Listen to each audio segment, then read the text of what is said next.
आदरणीय बंधुओं, माताओं व मेरी प्यारी बहनों, राधे राधे।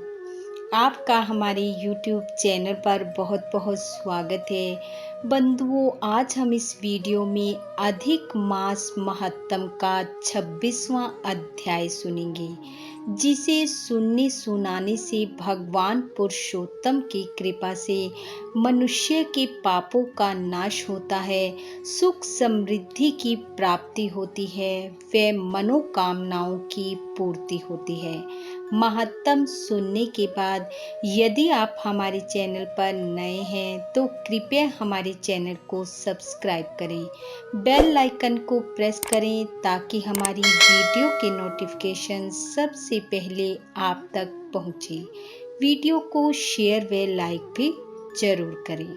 बंधुओं, कल तक की कथा में हमने सुना कि श्री वाल्मीकि जी ने राजा दृढ़धनवा को पुरुषोत्तम महाव्रत के नियम, उद्यापन विधि और किस नियम पालन करने वाले को किस वस्तु का दान करना चाहिए बताया। वाल्मीकि जी ने कहा, हे राजन, सभी नियमों का पालन करते हुए पुरुषोत्तम व्रत को धारण करने वाले को राधिका जी सहित पुरुषोत्तम भगवान को बार बार प्रणाम करना चाहिए, भगवत कथाओं का श्रवण करना चाहिए, कथा कीर्तन करना चाहिए। जो मनुष्य इस प्रकार पुरुषोत्तम महा के नियमों का पालन करता है, वह सभी सुखों को पाकर अंत में भगवान के प्रिय धाम को पाता है। बंधु, यहाँ तक की कथा हमने कल के अध्याय में सुनी। आइए अब सुनते हैं आगे की कथा।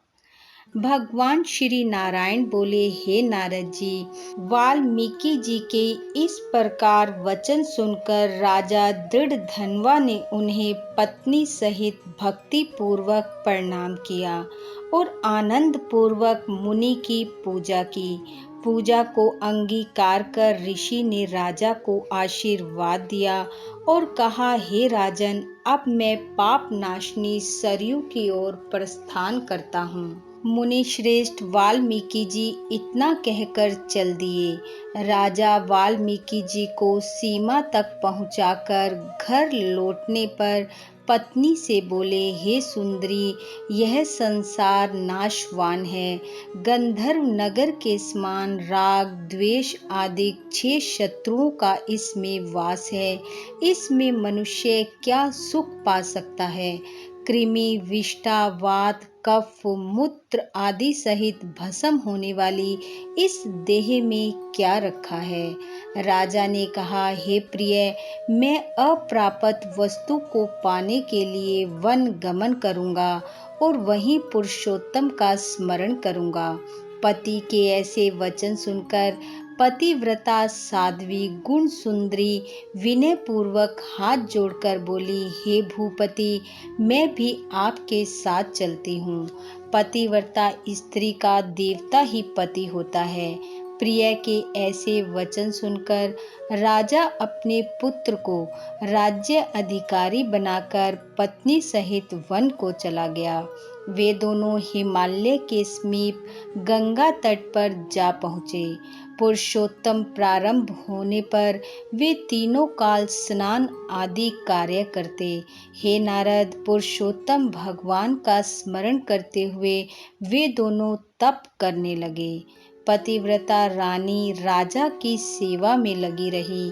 इसी प्रकार तपस्या करते हुए उन्होंने पुरुषोत्तम मास बिता दिया। व्रत संपूर्ण होने पर छोटी बजती हुई घंटियों से सुशोभित एक विमान वहां उतरा। उसमें पुण्यशील सुशील हरि के गण विराजमान थे। राजा रानी को दोनों गणों ने नमस्कार किया और फिर दोनों को आदर सहित विमान में बिठा लिया। इस तरह रानी सहित राजा ने नवीन शरीर धारण कर गोलोक को प्रस्थान किया, जहाँ पुरुषोत्तम भगवान के लोक में श्री हरि के समीप रहकर निर्भय हो आनंद पूर्वक निवास करने लगे। श्री नारायण कहने लगे, हे नारद जी, मैं अपनी एक जिह्वा से पुरुषोत्तम की महिमा का बखान कैसे कर सकता हूँ। इस पृथ्वी पर इसके समान दूसरा कोई मास नहीं है। सहस्र जन्म तप करने से भी ऐसा सुफल नहीं मिलता जैसा कि पुरुषोत्तम मास में व्रत रखने पर मिलता है। भूले बिसरे में उपवास, स्नान, दान और जप करने से जिस प्रकार उस वानर के केवल 3 रात्रि के स्नान मात्र करने से कोटि कोटि पापों का नाश हो गया, उसी प्रकार कोटि जन्मों के पापों का शमन इस पुरुषोत्तम मास के नियम का पालन करने से हो जाता है।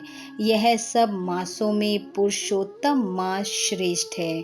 उसकी कृपा से दुष्ट वानर भी हरि के सानिध्य को पा गया। नारद जी ने पूछा, वेदों में मानव जन्म को ही संपूर्ण अर्थों का साधन बताया गया है, परंतु वह अज्ञानी वानर भी इस सेवा से कैसे मुक्ति पा गया। हे तपोनिधि, सर्व जनों के हितार्थ इस कथा को मुझे सुना दीजिए कि वानर ने 3 रात्रि कहाँ स्नान किया और वह कौन था, कहाँ का निवासी था और उसे क्या फल मिला। श्री नारायण ने बताया कि हे नारद, केरल प्रदेश का वह एक अति लोभी ब्राह्मण था। पिता ने उसका नाम चित्र शर्मा रखा था।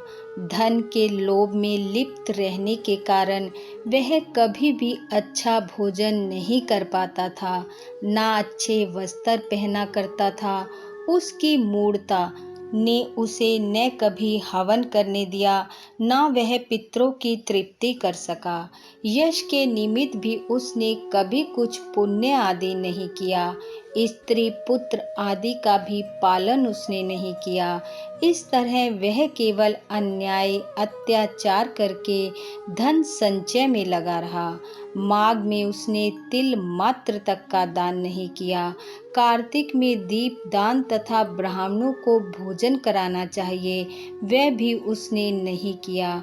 वैशाख में धान्य का दान और अन्य मासों में भी इस प्रकार का कोई भी दान उसने नहीं किया।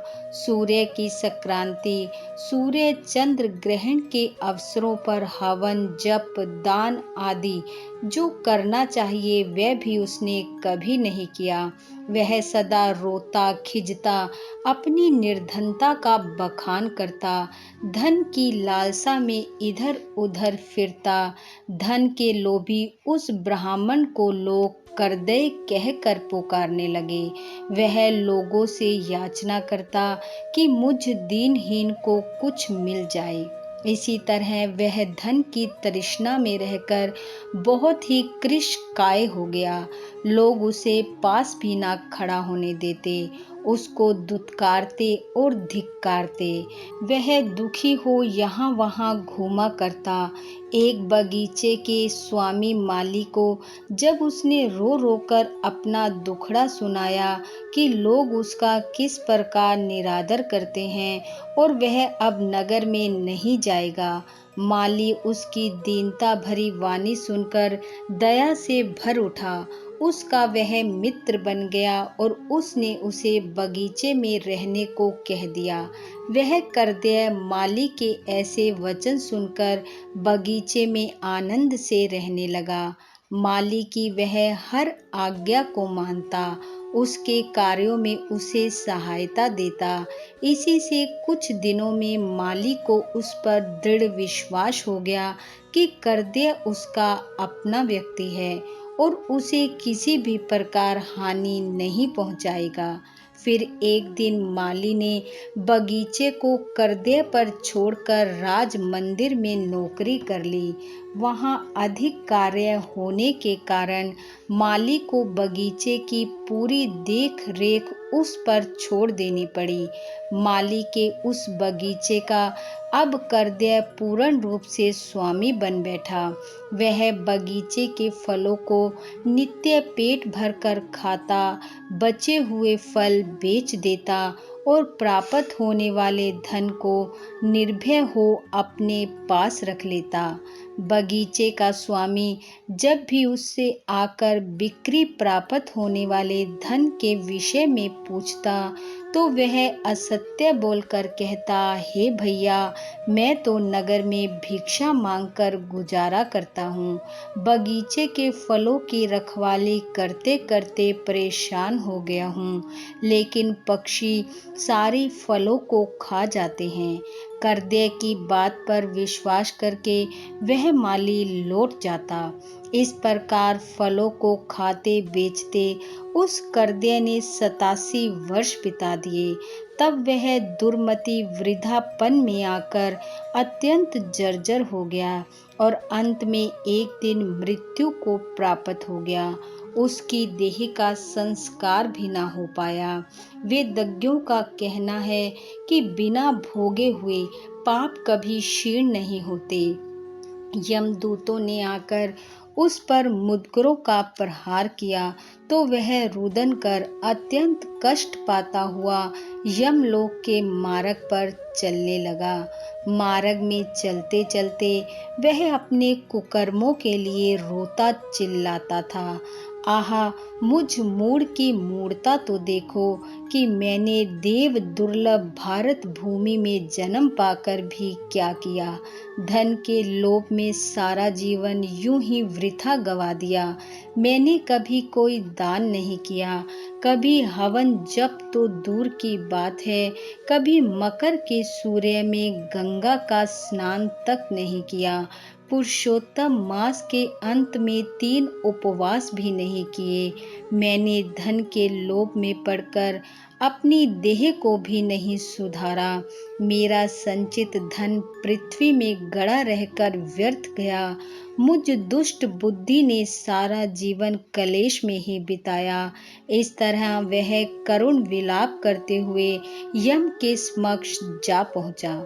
उसे देखकर चित्रगुप्त अशुभ कर्मों के लेखों को देखते हुए धर्मराज से बोले, इस कर्दय ने ब्राह्मण होकर अधर्म कार्य किए हैं। धन के लालच में कभी कोई शुभ कार्य नहीं किया और इसके विपरीत बगीचे में रहकर इसने अनेकों कुकर्म किए हैं। बगीचे के स्वामी के साथ विश्वासघात कर उसके फलों को खाया और बिक्री कर उसका धन उसे नहीं दिया। इस तरह इसने चोरी का पाप किया है। इसने अपनी साध्वी पत्नी, पुत्र पुत्री, जमाता, भाई आदि किसी को भी संतुष्ट नहीं किया। इसने लोभवश हो कभी अच्छा खाया पिया तक नहीं, अच्छे वस्त्र तक नहीं पहने। इसके 2 पाप अति जघन्य है। श्री नारायण बोले, हे नारद, चित्रगुप्त के ऐसे वचन सुनकर धर्मराज अत्यंत क्रोधित हुए। उन्होंने कहा कि पहले इसे सहस्र जन्म तक वानर योनि में रखो, तत्पश्चात इसे विश्वासघात करने का फल मिलेगा। इति श्री वृद्ध नारदीय पुरुषोत्तम मास महत्तम 26वां अध्याय समाप्त। बोलो विष्णु भगवान की जय। पुरुषोत्तम भगवान की जय। बंधुओं, भगवान श्री हरि की कृपा व आशीर्वाद सदा आप व आपके परिवार पर बना रहे। इन्हीं शुभकामनाओं के साथ आप सबका बहुत बहुत धन्यवाद। राधे राधे।